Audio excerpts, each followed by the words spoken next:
저도 그 이사를 한 25번 했더라고요, 보니까요.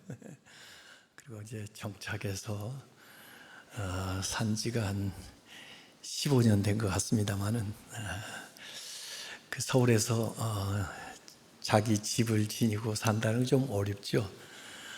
그런데 우리나라 전체적으로 보면요, 빈집이 굉장히 많습니다. 그래서 제가 통계에 나온 거 보니까 아예 방치되어 있는, 오랜 시간 동안 그 방치되어 있는 집이 13만 4천 호이고, 그 다음에 1년 이상 사람이 거주하지 않아서 빈집으로 있는 것이 2023년도에 우리나라 153만 호입니다. 153만 호. 그러니까 저 시골에 어디 지자체에 가면 그냥 집 주면서 살라고, 필요하면 수리비까지 대주겠다고 그런 데가 대한민국에 있습니다. 일본 이웃나라는 어떻게 되냐 하면 더 심각해요. 일본은 한 1,000만 호 정도가 빈집으로 있다고 그렇게 얘기합니다. 빈집이 왜 문제예요? 아무리 좋은 집 지어놔, 만약에 분양이 안 돼서든지 또 사람들이 입주하지 않아 가지고 그냥 오래 시간 방치하면 거미줄 생기고, 그 다음에 쥐들 돌아다니고, 그 쥐 잡아먹으려고 그 들고양이들 돌아다니고, 그러다 보면 노숙자들, 또 범죄, 여러 가지 사각지대가 되는 거죠. 관리가 안 되는 거예요. 사람이 살아야 허름한 집도 고쳐가면서 유지가 되는데, 아무리 좋은 집이라도 비워놓으면 시간 지날수록 흉물이 됩니다. 그래서 우리 전설의 고향 같은 거 보면 전부 다 빈집에서 귀신이 나오는 거죠. 또 안 좋은 일들이 생겨나고 그런 겁니다. 성경에 돌아온 것에 대한 비유가 있는데요, 두 가지가 있습니다. 하나는 돌아온 탕자의 비유가 있습니다. 집 나간 아들이 돌아와요. 나갈 때는 슬프고 고통스러웠는데 그 자식이 돌아오니까 너무 행복한 거예요. 그래서 잔치를 벌이는 해피엔딩, 돌아온 아들 얘기가 있습니다. 그런가 하면 오늘 읽은 비유는 돌아온 귀신 비유입니다. 나갔을 때는 좋았는데 여기 다시 돌아오는데 그냥 혼자 들어오는 게 아니고 집단으로 돌아옵니다. 그래서 정말 슬프게, 더 안 좋게 끝나는 이야기입니다. 사실 이 비유는 그냥 나온 게 아니고, 이 비유는 사실 마태복음 12장에도 나오고 오늘 읽은 누가복음 11장에도 반복해서 나오는 건데, 그 앞에 사건이 있었어요. 무슨 사건이냐면 그 귀신 들려가지고 보지를 못하고 또 말을 못하는 사람을 예수님께서 고쳐주시는, 사실 고쳐주시는 게 그 귀신을 쫓아내니까 자연히 보게 되고 말하게 된 겁니다. 요새 같으면 보지 못하면 안과 가야죠. 말 못하면 여러 요인들 조사를 다 해서 원인은 규명할 텐데, 예수님은 그 원인을 딱 아시고는 그냥 뭐 어떤 병이든 간에 그 원인이 귀신 들어서 그렇다 할 경우에는 그냥 귀신을 쫓아냄으로써 근원적으로 싹 고쳐버리는 거죠. 그랬더니 논란이 일어났습니다. 저 사람이 무슨 능력으로 저 귀신을 쫓아내냐 해가지고 여러 가지 논란이 있었을 때, 그때 예수님께서 비유를 들어서 이 돌아온 귀신에 대한 이야기를 하게 되는 겁니다. 한번 생각을 해보세요. 병을 고쳤다, 암을 고쳤다 그래 보세요. 암 환자가 그 그 치유됐다는 이제 확정 판정을 받으면 의사가 뭐라고 하겠어요? 아유, 축하합니다. 그리고 그 다음에 재발하지 않기 위해서 주의사항을 주겠죠.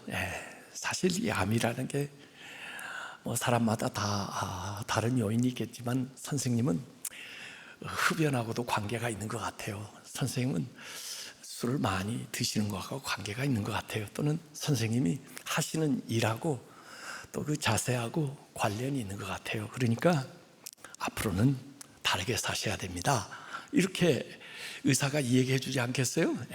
왜냐하면 재발하면 이제 더 어렵습니다. 처음보다. 왜냐하면 쓸 수 있는 방법 다 써서 몸에 나름대로 그 약이나 이것에 대한 내성이 있어져 가지고 더 고치기가 힘들어요. 더 심한 게 되니까. 그래서 예수님께서 이제 이 귀신을 쫓아내시고 난 다음에 이 비유를 말씀하시는 것은 나갔다고 끝나는 게 아니고 언제 어떻게 다시 돌아올지 모르니 돌아오려고 할 텐데 그걸 어떻게 막아야 되느냐 하는 이야기를 하는 것으로 우리가 이해를 해야 됩니다. 그래서 사실은 믿는 사람들 우리한테 더 해당되는 이야기라고 보면 되겠습니다. 더구나 이 이야기의 굉장히 중요한 단서는 이 보이는 현상, 모든 인간의 문제는 보이지 않는 배후에 원인이 있다는 이야기입니다. 영적인 싸움이 있는 거죠. 그래서 뭐 믿거나 말거나 사실은 귀신들은 안 믿는 걸 더 원할 거예요. 귀신은 원래가 나 없어, 나 없다고, 있다는 얘기 절대 믿지 마. 그게 귀신이 하는 전략입니다. 그리고는 교묘하게 정체를 속이고 일을 하거든요. 그래 예수님 같은 분은 딱 심지어 베드로한테도 귀신이 그 일하는 걸 딱 보시고는 사탄아 물러가라 것이잖아요. 그래서 이 영적인 싸움이 있습니다. 근데 이 영적인 게 이 귀신이 하는 짓이 오늘 성경에도 귀신에 대한 수식어가 2번 나왔습니다. 하나는 더러운 귀신, 또 한 번은 더 악한 귀신. 이 귀신에게 앞에 더러운 악한 게 나와요. 그러니까 귀신이 눈에 안 보여도 귀신이 하는 일은 더러운 짓이에요. 더러운 짓들, 온갖 더러운 것들을 다 벌려놓습니다.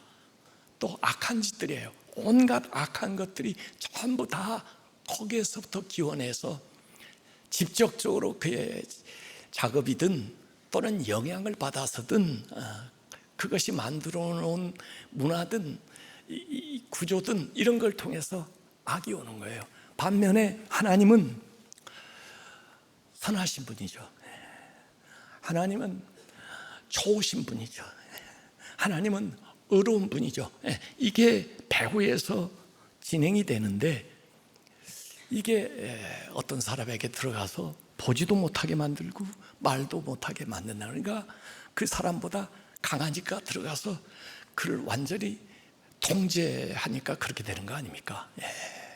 그래서 이 스스로 이걸 깨쳐내지를 못하니까 더 강한 자가 와가지고 이 강한 자를 쫓아내는 거예요. 그래서 그 결박에서 풀어주는 겁니다. 그래서 인간 그리고 결박한 그 귀신을 강한 자라고 얘기하고 오늘 성경에 예수님이 그를 쫓아내는데 예수님을 더 강한 자, 성령을 더 강한 분으로 얘기하는 거예요. 그래서 우리 인간이 그 귀신으로부터 자유로워지는 길은 스스로 아무리 깨쳐도 온전할 수가 없고 더 강한 분 예수 그리스도 성령을 마음속에 모셔야만 이 사탄이 귀신이 꼼짝도 못하고 한 길로 왔다가 7길로 도망가는 것을 믿으시길 바랍니다. 그래서 이 귀신도 상당히 권세가 있어가지고 사람한테 보지도 못하게 하고 말하지도 못하게 하네. 모든 그런 문제가 다 귀신으로 연유한 건 아니지만은 그 사탄의 영향력을 이렇게 표현하고 있어요. 그래서 예수 그리스도가 오신 것은 그 사탄이 다스리고 영향력을 피는 그 세상에 그 사람에게 하나님의 손가락처럼 임해서 쫓아내는 거예요. 그래서 예수님이 가는 곳마다 귀신이 쫓겨갑니다. 이 예수님의 축귀 사역이에요. 질문이 있을 거예요. 아니 왜 그때는 이렇게 신약 성경에 귀신 쫓아내는 얘기가 많나? 그때는 귀신이 그렇게 많았나? 이렇게 생각을 할 수 있는데, 예, 그렇습니다. 예, 그때는 귀신이 많을 수 있어요. 여러분 어렸을 때 귀신 많았죠? 왜 귀신이 많냐? 이게 사회적인 현상하고 연관돼요. 압제를 받고, 로마의 압제를 받고, 일제의 압제를 받고, 예, 생활이 어렵고 노력을 해도 되지 않고, 그렇게 인간이 살다 보면 거기에서 헤어날 길을 찾거든요. 그래서 사회 정신학적으로 봐도 이 제대로 노력해가지고는 그 가난을, 그 압제를 벗어날 길이 없으니까 그냥 정신이 헷가닥 해버리는 겁니다. 그래가지고 거기서 벗어난 것처럼, 자유로운 것처럼 본인은 행동을 해요. 그래서 귀신 들린 사람 보세요. 제정신이 아니에요. 그런데 자기는 자유해요. 모든 것으로부터 벗어나요. 이게 퇴행적으로 벗어나는 거예요. 이게 잘못된 거죠. 그래서 예수 그리스도께서 오셔서 그 많은 사람들의 그 문제를 해결해 주는 건데, 유독 예수님에게서 이 축기 사역이 많이 있는 이유는 예수님이 가면 그들의 정체를 딱 드러냅니다. 그래서 저는 이 리트머스 시험지 그 아시죠? 어디 용액에다가 요걸 집어넣으면 우리가 알지 못했던 그 성분을 알아내잖아요. 우리 쉽게 많이 해봤어요. 그 코로나 테스트 할 때, 해서 용액에다 넣어가지고 보면은 이게 그 선으로 이렇게 나타나잖아요. 그래서 눈에 보이지 않는 코로나 바이러스도 우리가 알아보는 것처럼, 우리가 이렇게 섞여 살 때는 우리는 잘 분별이 안 될 수가 있어요. 그런데 예수님이 딱 가시면은 그냥 숨길 수가 없어요. 아무리 숨기려고 해도 턱 정체가 드러나. 그래서 예수님이 그걸 쫓아내는 거예요. 그게 바로 하나님의 나라가 그의 삶에, 이 땅에 임하는 보이는 표징으로 나타나는 겁니다. 그래서 하나님의 나라가 그렇게 이 세상에 침노하고 그렇게 사람들의 심령에, 가정에 파고든다는 것을 가시적으로 이 기사가 보여주는 건데, 그게 누가복음 이제 오늘 11장 20절에도 그 말씀이 나와요. 예수님이 하신 말씀이에요. 내가 만일 하나님의 손을 힘입어 귀신을 쫓아낸다면 하나님의 나라가 이미 너희 가운데, 그 사람 가운데 임하였느니라, 이렇게 되는 겁니다. 하나님의 손을 힘입어. 자, 우리가 귀신 쫓아낼 수 있습니까? 있습니다. 내 힘으로 아닙니다. 예수의 이름으로, 예수님의 능력을 힘입어 해보세요. 저도 해본 적 있습니다. 진짜예요. 귀신 들린 사람, 예수의 이름으로 명하노니 나갈지라, 그렇게 나가요. 예수님의 이름은 더 권세가 있다, 그런 말씀이죠. 자, 오늘 본문을 읽으면서 제가 특이점을 하나 발견했어요. 저는 여러 차례 읽으면서도 그게 눈에 딱 안 들어왔는데, 이번 따라 삥 하고 눈에 보이는 게 있어요.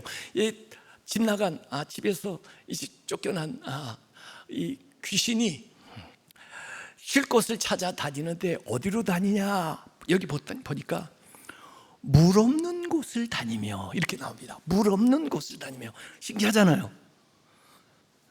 캐치하셨어요? 물 없는 곳을 다닌다. 우리 사람은 주로 어디 사나요? 물 있는 곳에 살죠. 물이 있어야 마실 수도 있고. 그래서 대개 문명은 물을 끼고 세워집니다. 서울 한강 이렇게 끼고, 런던 댐스강 뭐 이렇게 큰 도시들은 강을 끼고, 파리도 그렇고 전부 이렇게 물가에 있으면 또 좋은 집이고 조망도 좋고 또 물도 얻기 쉽고 이런 건데, 이 귀신은 물 없는 곳으로 다닌다네요. 이게 뭘까요? 저는 이런 게 궁금해요. 저는 이런 게 궁금하면 그냥 2박 3일 계속 이것만 생각하고 있어요. 도대체 이게 뭐냐? 물이 없으면 어때요? 메마르죠. 건조하죠. 광야 같죠. 황량하죠. 외롭죠. 공허하죠. 사랑이 없죠. 은혜가 없죠. 말씀이 없죠. 그러니까 불만뿐이죠. 미움뿐이죠. 분노뿐이죠. 그게 물 없는 곳입니다. 아셨습니까? 그걸 찾아다닙니다. 그런 사람 조심하셔야 됩니다. 얘들이 좋아하는 곳이 있습니다. 이게 전혀 우리 사람 살 곳하고 달라요. 말씀이 없는 곳, 은혜가 없는 곳, 사랑이 없는 곳, 감사가 없는 곳, 물 없는 곳을 찾아다녀요. 이게 귀신이. 그래가지고 돌아오는데, 돌아오는 것도 이게 참 성경을 잘 읽어보세요. 얘가 뭐라고 하는지 아세요? 내 집에 가버리라. 아니, 언제 지가 자기 집이라고 그랬어요? 근데 이 귀신들은요, 지 집이라고 그럽니다. 자기 집이라고 그래요.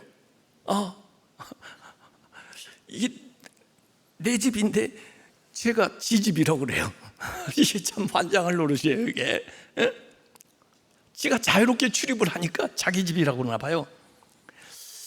그래가지고 자기 집에 돌아와서 봅니다. 그 마음을 딱 보니까, 자기가 살 때하고는 완전히 딴판이에요. 자기는 엄청 지저분하게 그렇게 더럽게 살았는데 자기 없는 동안에 청소를 깨끗이 했어요. 집이 달라 보여요. 더구나 리모델링까지 했어요. 더 좋아 보여요. 그런데 가만히 보니까 주인이 없어요. 아무리 살펴봐도 입주한 분이 없어요. 그러니까 이야, 이렇게 좋은 집이었어. 내가 집 떠나보니까 집 좋은 줄 알겠네. 그러고는 들어오는데, 얘가 의리가 있어가지고 혼자만 오지를 않고 돌아다니다가 홈레스 귀신들을 좀 만났었나 봐요. 가지고 걔들을 초대해가지고, 더구나 7 홈레스 귀신을 같이 초청을 해서 이제 합치면 8이죠. 집단 이주를 하게 된 겁니다. 그래서 이게 귀신의 집에서 귀신의 소굴이 된 겁니다. 2 이상이면 소굴이 되는 겁니다. 복수라. 그러니까 이전보다 더 악해지고 이전보다 더 더러워지는 겁니다, 사람이. 그래서 갈라디아서 보면 이 육체의 열매에 대한 이야기가 5장에 나오는데, 음란, 우상숭배, 주술, 원수 맺는 거, 분쟁, 시기, 분노, 분열, 투기, 술취함, 방탕, 교만, 이기심, 악의, 불신, 이런 것들이 전부 그 안에서 각각 역할을 맡아가지고 이것들이 더럽고 악한 짓을 해야 되는 거죠. 지금도요, 이 귀신들이 빈집 찾아다닙니다. 귀신도요, 집을 비워놓는 거 싫어합니다. 이 낭비한다고 생각을 합니다. 그래서 빈집은 귀신의 초대장입니다. 이 베드로전서 5장 8절에도 그런 얘기를 했어요. 깨어라, 근신해라. 너희 대적 마귀가 우는 사자같이 두루 다니며 삼킬 자를 찾나니. 귀신이 그렇게 보이질 않죠, 우리가. 그러니까 경계심을 늦추고 있는 건데, 영적으로 보면 우는 사자처럼 삼킬 자를 찾아 지금도 어스렁 거리며 다니는데 깨있으라, 근신해라. 이렇게 베드로가 권면하고 있는 거죠. 그래서 비어있는 집은 마귀밥입니다. 비어있는 집은 마귀밥입니다. 주인 없는 집은 마귀밥입니다. 청소하고 수리했다는 것은 회개하는 거죠. 신앙적으로 말하면. 그런데 그것만 가지고는 부족하다는 거예요. 주인을 모셔야 돼. 센 주인을 모셔야 돼. 그것이 믿음입니다. 믿음. 그래서 이 다른 종교, 저 이웃 불교 종교는 대개 비움을 강조하지만요, 비움이 목적이 아니에요. 사실은요, 제대로 채우는 게 목적이에요. 비우면 뭐예요? 마귀밥인데. 빈집에 재난 듭니다. 빈집에 우환질고가 끊이지 않습니다. 그럼 어떻게 채우냐? 여러분, 이 모든 자연의 속성은요, 채워지려고 하는 경향성이 있습니다. 마귀도 와서 빈집 채우는 것처럼 경향이 있어요. 제가 여기 물컵 가지고 있는데요, 물컵 물이 한 3분의 2쯤 들었네요. 3분의 1은 뭐이 들어있을까요? 3분의 1은 비어있어요? 아니요, 비어있지 않아요. 공기가 들어있습니다. 공기가 3분의 1 공기가 들어있습니다. 이 3분의 1 공기를 어떻게 뺄까요? 뭘로 뺄까요? 고민되죠? 그냥 간단히 가르쳐 드릴게요. 물을 좀 부으세요. 그러면 저절로 빠집니다. 아셨어요? 저녁에 밤에 이 교회에 오면 여기 불 안 켜놓으니까 캄캄합니다. 이 어둠을 어떻게 빼내죠?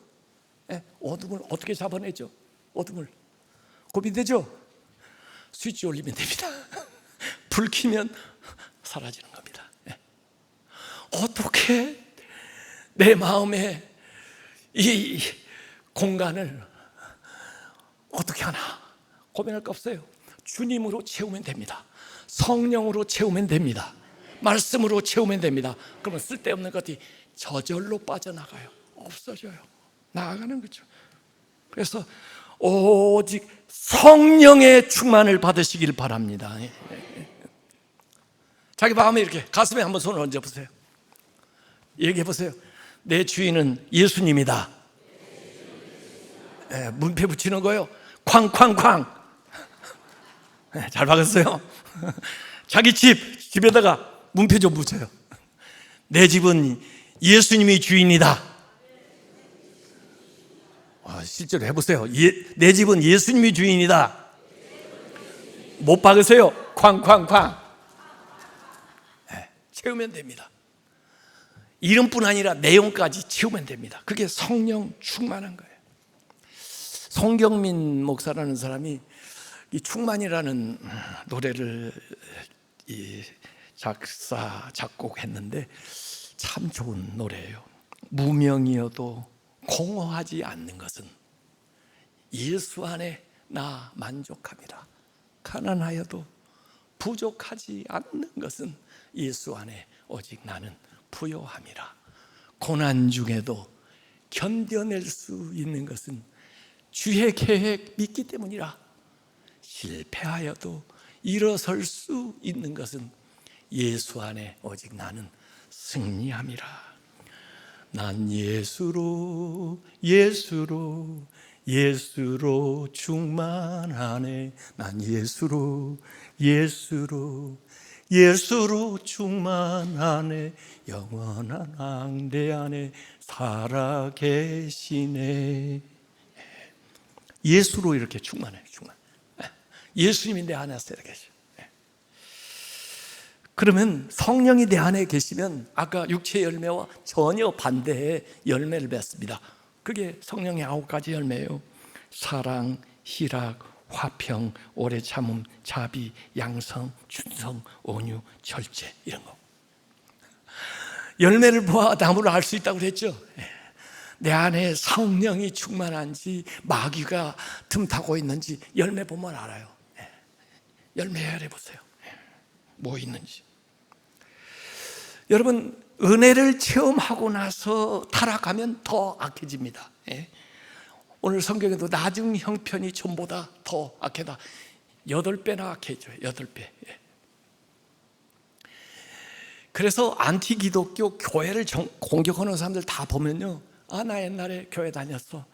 옛날에 나 세례도 받았어. 나 미션 스쿨 다녔다. 그런데 전부 제대로 알지도 못하고 신앙생활하면서 이단에 빠지거나 이단에 수괴가 된 사람들 다 보세요. 전부 다 목사를 했거나 잘못 믿었던 사람, 나중에 더 악해야 돼요. 이 사람들 전도하기 더 힘듭니다. 왜? 내성이 생겨가지고 예방주사 맞아가지고 도체 받아들이질 않아요. 그리고 교만해요. 여러분, 예수님 3년 따라다니다가 예수님 배반한 사람이 있습니다. 가룟 유다. 이건 정말 어렵습니다. 재발한 거죠. 재발. 그래서 치유받는 것도 중요하지만 재발하지 않게 해야 되는데, 히브리서 6장 4절부터 6절에 이런 말씀했습니다. 한번 빛을 받고 빛의 또 하나님의 은사, 가진 은사를 맛보고 성령에 참여한 바 되고, 그 다음에 하나님의 선한 말씀, 내세 능력을 맛보고도, 계속 맛본다고 그래요. 그냥 먹어야지 맛보기만 하면 되겠습니까? 근데 맛을 보고, 타락한 자들은 다시 새롭게 하여 회개할 수 없나니, 이는 그들이 하나님의 아들을 다시 십자가에 못 박아 드러내놓고 욕되게 함이라, 이렇게 나와요.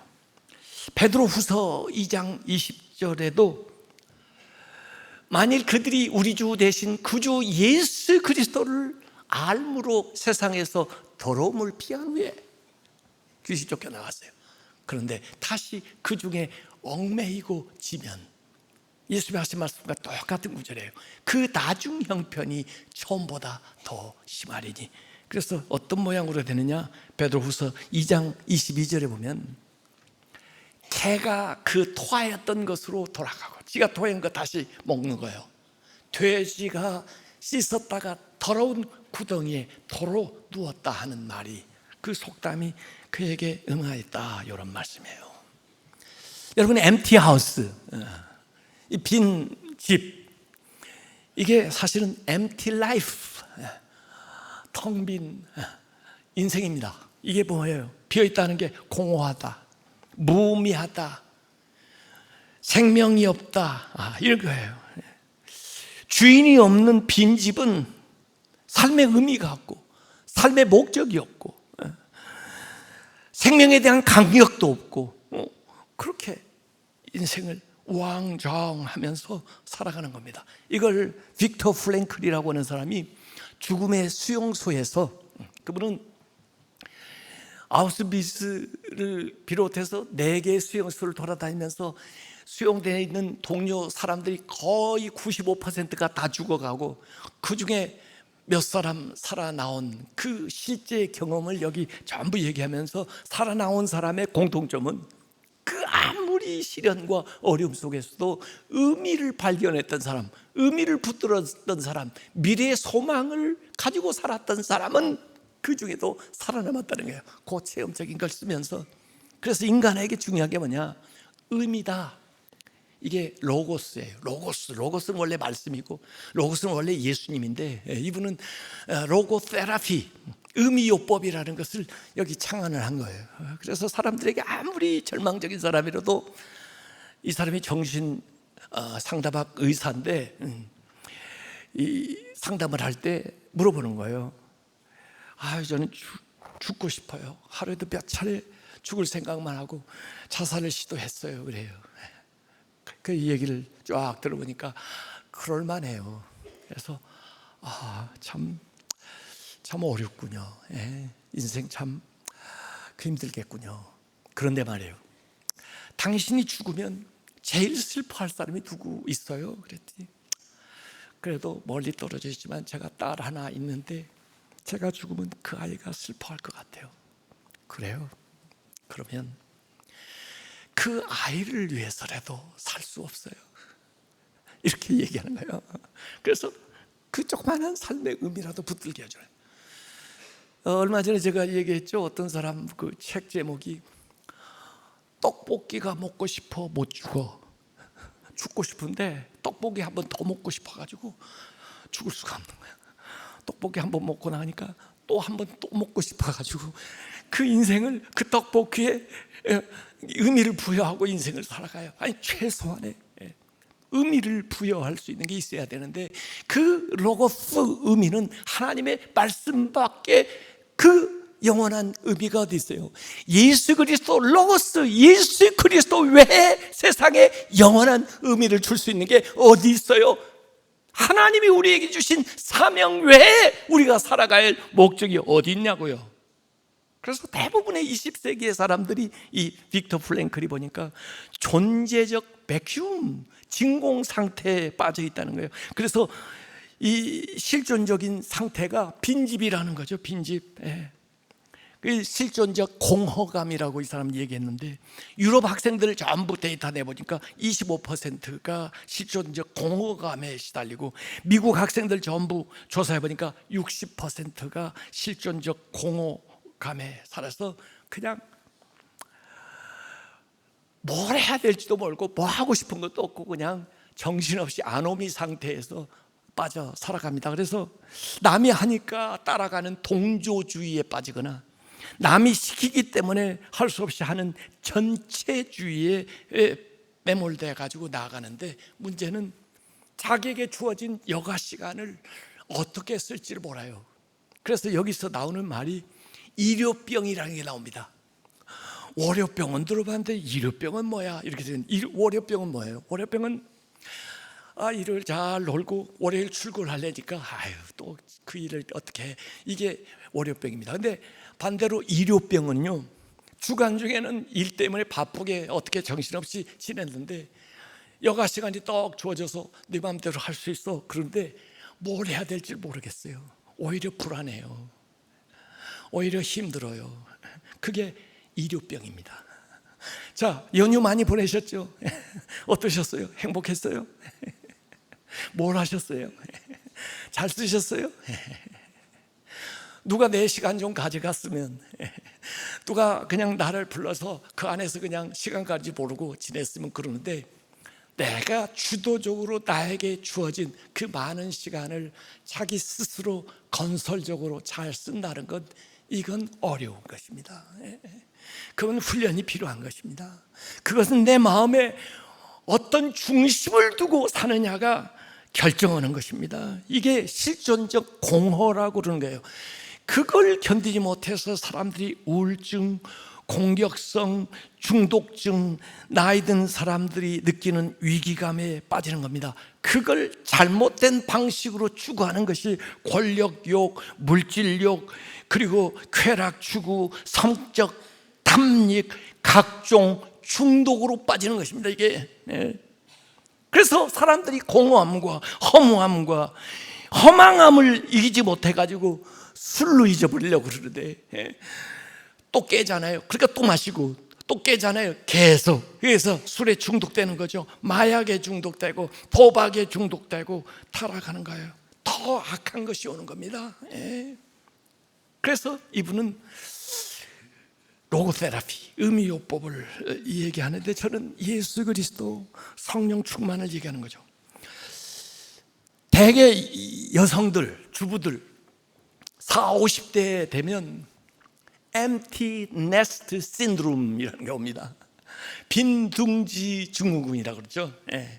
아이들 잘 키우고 건사하고 그 아이들 세우는데 보람을 가지고 쭉 바쁘게 힘들게 살았는데, 막상 이 아이가 부모를 떠날 때가 돼요. 미국 같으면 대학 갈 때 부모를 떠납니다. 그때 되면 부모들은 너무 슬픈 거예요. 그 아이의 빈 방을 보면서 아이를 그리워하는 거. 우리 한국은 그래도 되게 안 떠나려고 그러죠. 그러다가 결국은 결혼하면서 떠나는데 뒤도 안 돌아보고 갑니다. 그러니까 허전하는 거죠. 허무한 거죠. 그게 empty nest, 빈둥지 증후군인데, 더구나 이게 폐경기하고 같이 겹치니까 더 심한 것을 앓게 되는 거죠. 뭐 여자만 그런 게 아니죠. 뭐 남자도 그렇습니다. 제가 이번에 연휴 기간에 쭉 쓰는 책이 있어가지고 조사를 해봤어요. 근데 여러분, 사람들이, 우리나라 사람들이 이제 사망 원인이 있습니다. 마지막 사망을 하게 되면 사망 진단서를 이렇게 떼게 되는데, 무슨 요인으로 사망했냐, 최종적으로 뭐 알츠하이머병이냐, 암이냐, 뭐 심장 질환이냐, 뭐 하여간 여러 가지 사망 원인들이 있어요. 그런데요, 10대에서 1위, 20대에서 1위, 30대에서 1위, 40대에서도 사망 요인 2위였다가 최근에 1위로 올라온 게 있습니다. 그게 뭔지 아십니까? 잘 모르시는군요. 자살입니다. 자살 거꾸로 오면 살자인데 그걸 자살로. 그래가지고 40대에 암이 원래 1위였는데 이제 역전돼서 1위가 자살이고 2위가 암이 됐습니다. 그래서 우리나라 지금 자살률은 OECD 국가 중에서 압도적으로 1위를 하고 있습니다. 그게 10만 명당 얼마가 자살하냐면 27.3명이 자살합니다. 27.3, 27명 죽는다고 생각해 보세요. OECD 평균은 11명. 그러니까 얼마나 많은 자살이 이 나라에서 스스로 자신을 포기하는지 모르겠습니다. 여러분, 그렇게 공허하십니까? 허무하십니까? 제가 그걸 이길 수 있는 방법 딱 한 가지 가르쳐 줄까요? 예수님, 성령님 얘기하면 너무 복잡하니까 찬양대 와서 앉으세요. 그냥 찬양대 와서 앉으세요. 보세요, 얼마나 생기가 넘치는지. 할 일이 있잖아요. 보람이 있잖아요. 아니, 수요일에 늘 푸른 대학 나오세요. 늘 푸른 대학 나오세요. 네. 그게 여러분을 지켜줍니다. 제가 지지난주에 미국 갔다 왔잖아요. 미국에 갔더니 연세 드신 분들이 전부 학교 아이들 건널목에서 교통 이렇게 봉사하고 있더라고요. 봉사하는 거예요. 봉사. 뭔가 사람이 의미 있는 일을 해야 살지 않습니까? 교사를 하든지 뭔가 건설적인 취미를 갖든지 자기 개발을 하든지 그래야죠. 우리나라 지금 한국교회 트렌드 2026년 조사한 게 나왔어요. 제가 내년 목회 계획을 하면서 그 책을 갖다 딱 읽었더니 충격적인 통계, 이건 통계에 의해서 나오는 거예요. 전부 통계조사, 설문조사 해가지고 나오는 건데 우리나라 무속에 빠져 있는 것 어마어마하고, 그 중에 그리스도인들도 무속에 일반 사람과 거의 대동소이하게 빠져요. 기독교인이라고 덜 가는 게 아니더라고. 여러분 가운데 점집 가는 사람 손 들지 마세요. 거의 비슷해. 여기 보니까 한국 사람들 평균 지난 3년 통계예요. 1년에 몇 번 점집 찾아갔냐, 무속 이용한 횟수가 평균 2.7회인데 기독교인들도 마찬가지예요. 2.7회. 특별히 20대 기독교인들은 일반 사람보다 더 많아요. 4.3회 찾아가요. 4.3회. 이 양다리 걸치는 사람들. 무속을 해도 되느냐 물어봤더니 기독교인들에게 물어본 거예요. 구슬해도 좋다가 17%, 부적 지니고 다녀도 된다 24%, 고사 지내도 괜찮다 33%, 3분의 1이에요. 점 보는 거 괜찮다 50%, 과반이에요. 우리 교인 중에 반절이 그렇다고 하는 게 이게 말이 돼. 나는 이 통계를 믿을 수가 없어요. 저는 그렇게 생각해 본 적이 없거든요. 2030, 20대, 30대 기독교인 중에 절반 이상이 무속을 금해야 되는 것이 아니라 상황에 따라 가능하다는 입장을 표명하고 있습니다. 그래서 신자들의 사고 속에 행운이나 운명이나 조상의 은덕이나 주술적인 믿음에 대한 것들이 강하게 깃들어 있다는 거예요. 심지어 목회자들이 설문에 응답하는데 한국 기독교인들의 52.2%가 기복주의 신앙을 가지고 있다. 하나님을 믿는다 그러면서, 예수를 믿는다면서 전부 신앙 행태는 기복주의적이다, 이렇게 이야기를 해요. 이건요, 귀신이 나를 찾아오는 게 아니라 내가 귀신을 찾아가는 거예요. 정말 문제가 많습니다. 여러분 가정을 한번 가보세요. 뭘로 장식되어 있습니까? 전부 귀신이 좋아할 것들 다 붙여놨습니다. 거기서 하는 짓들이 전부 귀신이 좋아하는 일 다 가고 있으니까 귀신이 한번 딱 와보면 이게 퍼니쉬돼 있네, 완전히 가구가 완비돼 있네, 그냥 몸만 들어오면 되겠네, 그러고 들어옵니다. 이게 여러분, 귀신이 오는 목적은요, 그를 불행하게 만들고 그를 조정하고 부려먹다가 결국은 지옥에 데려가는 것입니다. 하나님이 오신, 예수 그리스도의 오신 목적하고는 전혀 반대되는 거죠. 여러분 마음속에 예수 그리스도만 주인으로 보시길 바랍니다. 여러분의 가정에 예수 그리스도만 주인으로 보시길 바랍니다. 여러분의 삶에 성령 충만한 삶을 사시길 주님의 이름으로 축원합니다. 이 시간 우리 한번 같이 기도하겠습니다. 주님으로 충만하게 해주옵소서, 성령으로 충만하게 해주옵소서. 우리 주여 한번 부르고 기도하겠습니다. 주여! 아버지 하나님, 이 세상 속에서 우리가 우리를 스스로 지킬 수가 없습니다. 세상은 악하고 이 사탄의 대행자들이 횡행하는 이 사회 속에서 우리가 어떻게 우리를 지키겠습니까? 우리 자녀를 지키겠습니까? 우리 가정을 지키겠습니까? 우리 교회를 지키겠습니까? 오직 성령만이 이 일을 하실 수가 있고, 오직 예수 그리스도가 주인이 되야만 이 모든 시험과 환난과 어려움을 견뎌나갈 수 있는 줄 믿사오니, 성령이여 우리에게 오셔서 우리를 충만케 하시고, 주님 우리의 심령에 오셔서 이수로 충만케 하셔서 우리 자녀들의 삶을 이끌어 주시고 우리의 삶을 온전하게 주님께서 인도하여 주시옵소서. 성령이여 인도하여 주시옵소서. 여러분 가슴에 다 손을 얹으시기 바랍니다. 아버지 하나님, 내 마음의 집의 주인은 예수님이십니다. 주님을 주인으로 모셔사오니 우리 각 사람을 성령으로 인쳐 주옵시고 성령으로 우리의 심령이 충만케 하여 주시옵소서. 성령이 주시는 기쁨과 감사와 행복과 능력이, 평화가, 사랑이 우리의 삶에서 넘쳐나게 하여 주시옵소서. 우리 가정은 예수만 믿는 가정 되게 하여 주시옵소서. 우리 가정에 성령이 주시는 놀라운 은혜와 축복과 평강이, 감사가 넘쳐나게 하여 주시옵소서. 우리 교회는 예수님만 영화롭게 하는 교회가 되게 하여 주시옵소서. 모임마다, 예배 때마다 우리의 모든 사역을 통해서 성령 충만, 하나님이 하시는 일들이 불같이 능력 있게 나타날 수 있도록 역사하여 주시옵소서. 이 땅, 우리가 살아가는 땅에 성령의 역사, 하나님의 나라가 임하여서 하나님의 나라가 날로 날로 확장되고 영향력을 넓혀갈 수 있도록 저희들을 써주시고 저희들 가운데 역사하여 주시옵소서.